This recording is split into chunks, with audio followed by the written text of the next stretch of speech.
पुढील कार्यक्रम प्रसारित करणारे आहेत जॉयस्मेर मिनिस्ट्रीचे मित्र आणि भागीदार.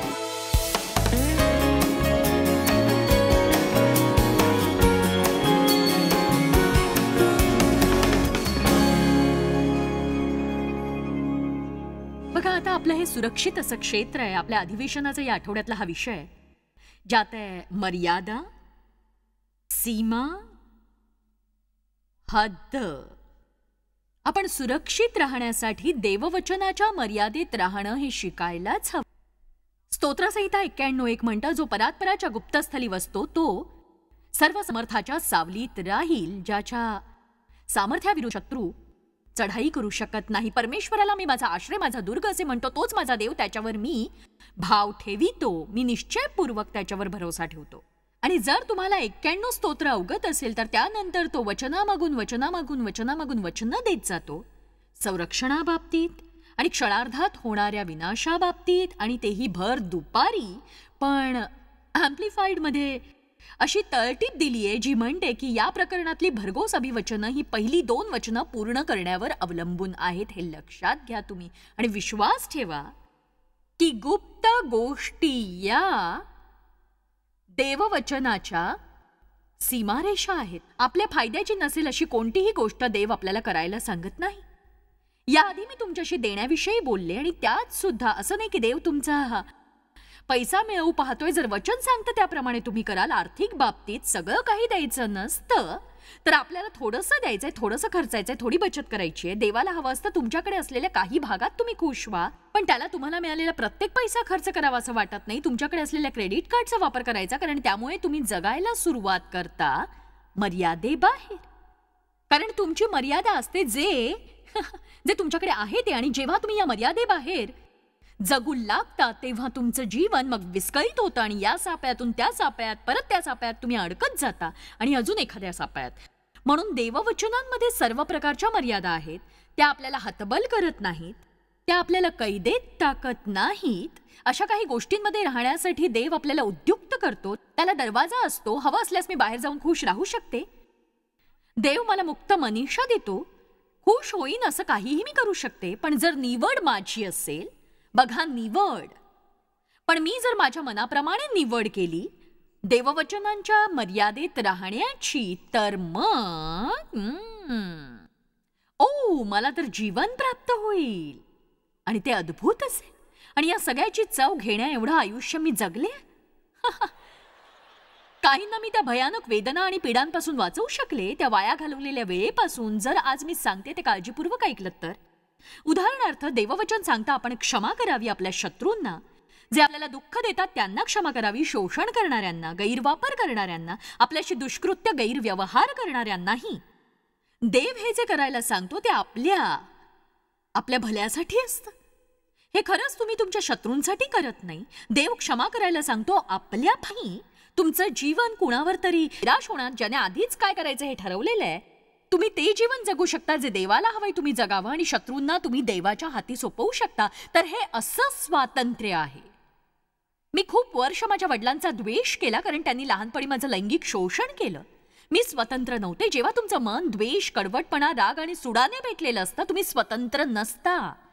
पण जेव्हा तुम्ही स्वतःला बांधून घेता देववचनांमध्ये, केवळ चर्चला जाणं, उपदेश ऐकणं, आमेन म्हणणं नाही, घरी जाऊन तसं करायला हवं. पण खरंच जेव्हा मी देववचनाप्रमाणे वागू लागले, तो द्वेष माझ्यातून निघून गेला. मी खरं तर ज्यांनी माझं शोषण करण्यात आयुष्य घालवलं त्यांची काळजी घ्यायला लागले. मी मरेपर्यंत त्यांची काळजी घेतली. त्यांनी ख्रिस्ताला तारणारा म्हणून स्वीकारलं, आणि तो अद्भुत असा अनुभव होता. जर आपण देववचनांच्या मर्यादेत राहिलो तर असं बघा, मला परत बोलायचंय, फक्त चर्चला जाऊन उपदेश ऐकू नका, टाळ्या वाजवून आमेन म्हणू नका. आणि जर तुम्ही घरी गेल्यावर तसं वागला नाही, आपण वचन सांगतं त्याप्रमाणे केलं पाहिजे, नाहीतर ते आपल्या जीवनात कार्य करणार नाही.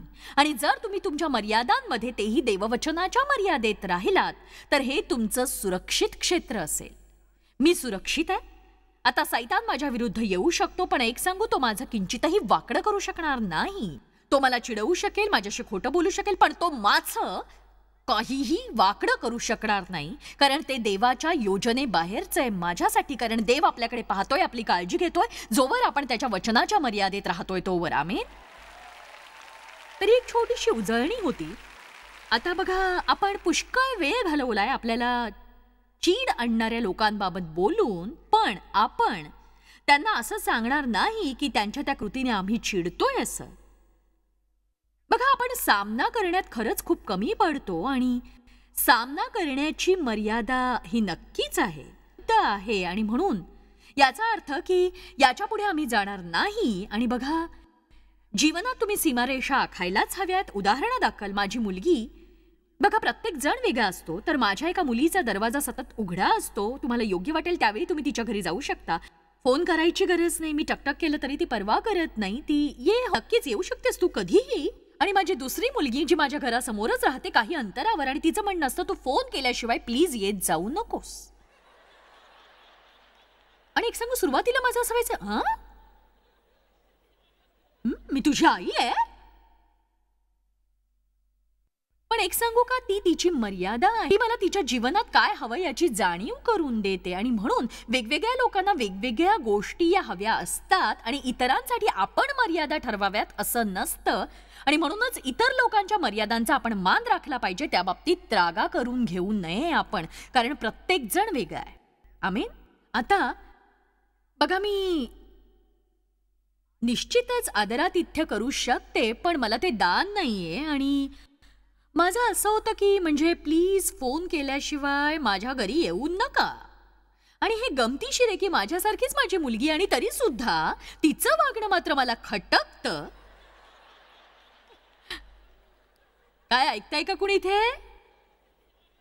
लोकांच्या मर्यादा असू शकतात आणि आपण त्या मर्यादांचा आदर करायला हवा. तुम्हाला असं वाटत असेल कुत्रा इथे का ठेवलाय, तर मी तो उदाहरणादाखल वापरणार आहे. उदाहरण म्हणून मी हे सांगते, जर तुमच्या शेजारच्या कुत्र्यांनी तुमच्या लॉनवर घाण केली आणि जर तुमच्या लॉनला कुंपण नसेल तर ती कुत्र्याची चूक नाहीये. आमचा एक शेजारी त्याच्या 2 कुत्र्यांना घेऊन आला आणि डेवला आणि मला म्हणाला, माझ्या कुत्र्यांना ना तुमचं अंगण खूप आवडतं. मला त्याचा राग आला नाही, कारण मी कुंपण घातलेलं नव्हतं माझ्या अंगणाभोवती. पण जर तुम्ही कुंपण घातलेलं असेल आणि तुम्ही सीमा निश्चित केली असेल, तुमची हद्द ठरली असेल, आणि तेव्हा तुमचा शेजारी येतो, उतावीळपणाने कुत्र्याला उचलून आपल्या लॉनमध्ये टाकतो आणि त्याला सांगतो की जा सगळे विधी करून घे आणि अजून पुढे जा. जॉयसचं खूप छान लॉन आहे, खूप सुंदर आहे, सगळीकडे फिर, चल परत ये, घरी जाऊयात आपण, चल चल जाऊया. तर सांगायचं तात्पर्य, आपण जीवनात कुंपण घालून घ्यायला हवं. गरीब बिचारी, मला वाईट वाटलं.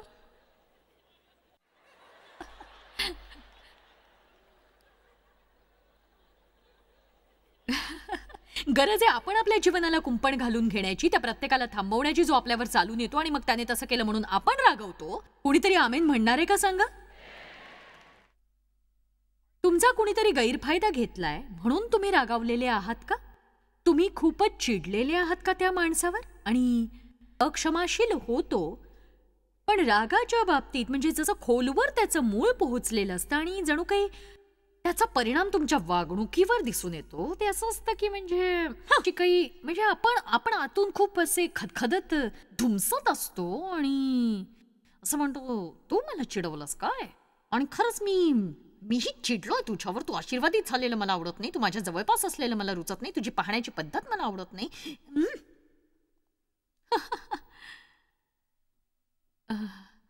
ते तुमच्या वागण्यातून दिसतं. तेव्हा हेच कारण नसतं. अशासारख्या गोष्टींसाठी पुष्कळ कारणं असतात, पण मला वाटतं की अशी बरीच कारणं आहेत ज्यामुळे त्यांना जडपणा येतो आणि त्यांच्या जीवनातही. कारण त्यांच्या खांद्यावर असते ती छोटीशी चिप. ही चिप त्यांच्या खांद्यावर असते की पुष्कळ वर्ष या रागावलेपणात मी काढली. खरं तर मला असं छान सुंदर बालपण मिळालं नाही आणि मला कधी बालक होताच आलं नाही. माझ्या जीवनातल्या त्या आनंदाला मी मुकले. मला आठवतंय तेव्हापासून मी काम करतेय आणि जबाबदारी घेतेय आणि काय असाच पुढे सरकत गेला. आणि खरं तर मी तशी चिडलेली राहिले. ते योग्य नव्हतं, ते चांगलं नव्हतं. पण गोष्टींवर रागवण्याऐवजी मी शिकले की देवाच्या मार्गाने काम करायचं आणि तो मला माझ्या त्रासाबद्दल दुप्पट आशीर्वाद देईल. मी नेहमी म्हणते की कदाचित माझी सुरुवात चांगली झालेली नव्हती, पण माझा शेवट पात्र छानच असेल. त्याकडे तुम्ही कसं बघता ते महत्वाचं आहे. कदाचित तुमच्याकडे सगळं काही नसेल जे तुम्हाला आवडतं, कदाचित काही लोकांनी त्यामुळे तुम्हाला नीट वागवलं नसेल, पण तुमच्या जबाबदारीचा हिस्सा तुम्ही घ्या. कदाचित तुम्ही खूप बोलत नसाल, कदाचित तुम्ही कशाचा सामना केलेला नसेल, कदाचित तुम्ही काही मर्यादा ठरवल्या असतील आणि नंतर तुम्ही त्या पाळू शकला नसाल. तुम्ही लहान मुलाला सांगता की जर तू अजून एकदा पाढा म्हटलास तर तुला मोठं चॉकलेट मिळेल. आता तुम्ही नुसतीच मर्यादा ठरवली आहे. त्यानंतर तो पाढा म्हणतो आणि पुन्हा तुम्ही म्हणता अजून एकदा तू जर म्हटलंस, तुम्ही पुन्हा म्हणता अजून एकदा जर तू हा पाढा म्हटलास. आणि बघा, मग आपल्या मर्यादा आणि बंधनं इतरांसाठी थट्टेचा विषय ठरतो, कारण आपण म्हणतो आपण त्या गोष्टी करणार आहोत आणि त्या आपण करत नाही. म्हणूनच आपण चिडणं रागावणं सोडून द्यायला हवं. जर आपल्याला आपला कार्यभाग पार पाडायचा असेल तर. काही वर्ष कुणाला तरी मदत करण्यात तुम्ही घालवलीत का आणि ते अद्यापही बदललेले नाहीत? मग तुम्हाला चीड येते घालवलेली वर्ष, वेळ, प्रयत्न, पैसा. या सगळ्यासाठी कदाचित तुम्ही कोणाला तरी मदत करत असाल त्यांनी बदलावं म्हणून, पण त्यांना खरंच बदलायचं नसेल.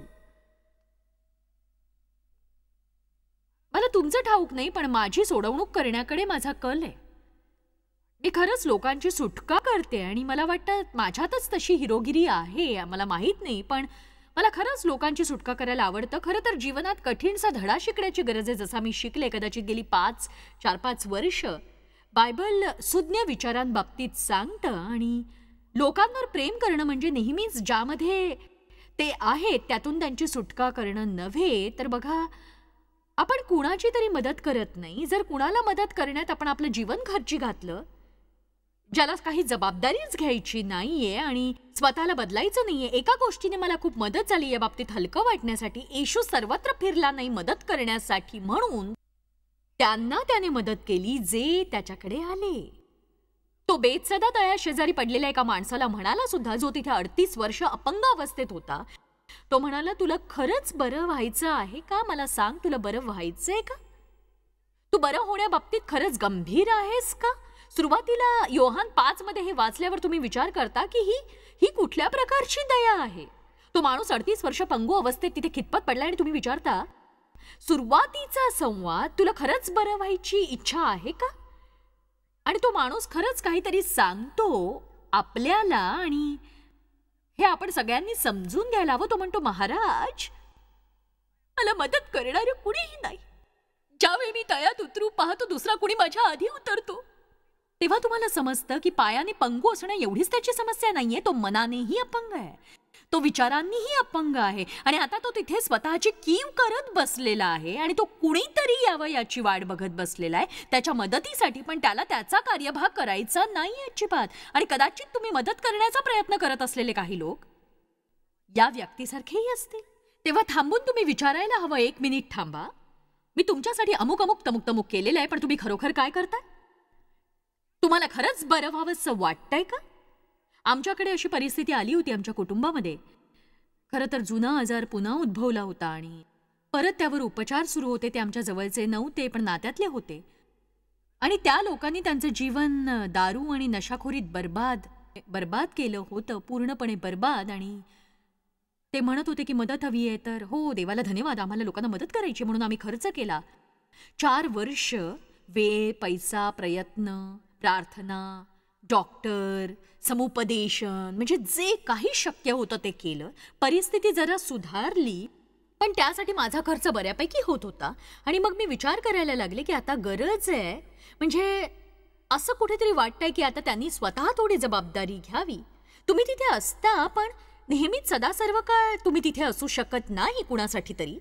आणि तिथून बाहेर पडल्या ते परत त्याच गोष्टी करायला लागले. सगळं काही तसंच परत. तुम्हाला समजलं असेल की माझ्यासाठी हे किती हताश करणारं ठरलं. मी 4 वर्ष घालवली, सगळा पैसा, वेळ, सगळे प्रयत्न मी खर्ची घातले.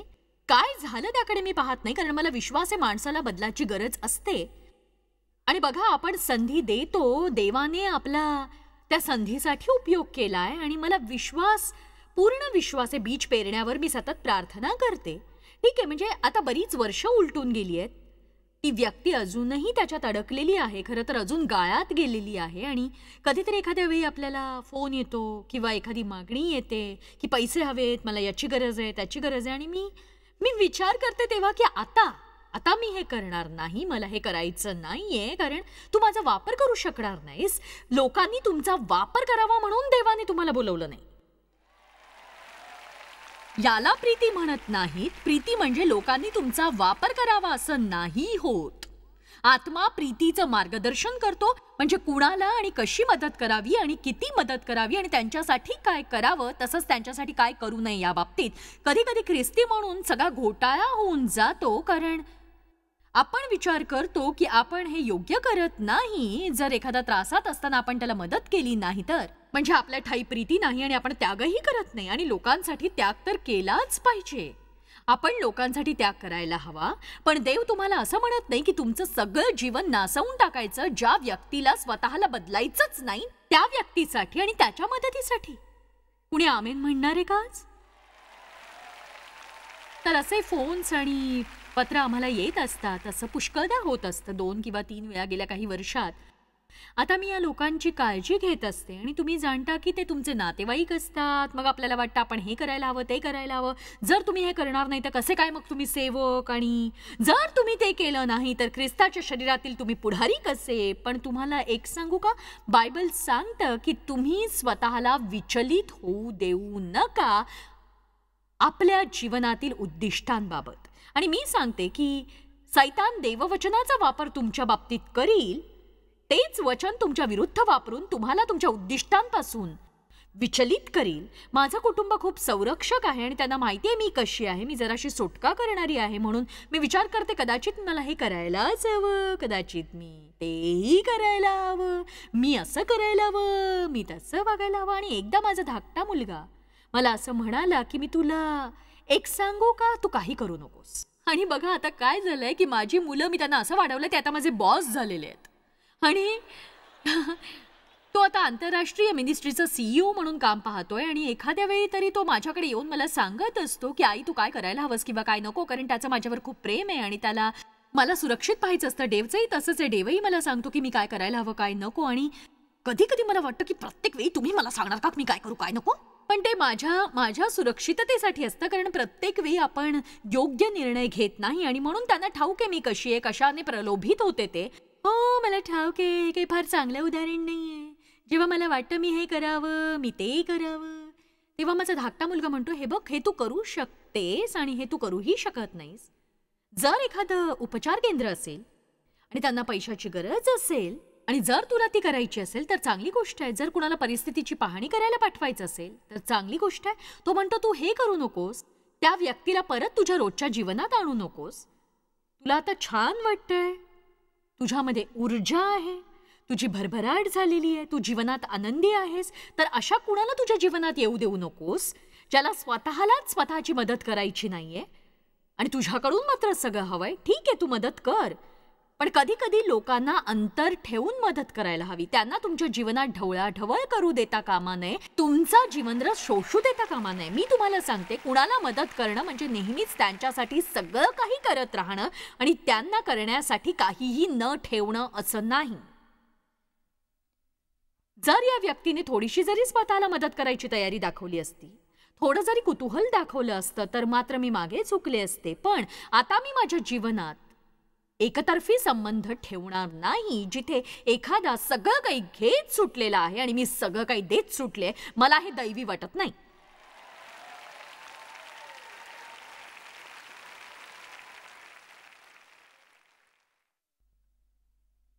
कधी कधी आपण लोकांना इतकी मदत करतो की त्यांच्यातल्या अपेक्षा आपण वाढवतो ज्या आपण पुरवू शकत नाही. आणि तुम्ही कदाचित जोरदार सुरुवात करता, कुणासाठी तरी खूप काही करता. बायबल सांगतं की सावध असायला हवं संबंध कसे सुरू करावेत याविषयी.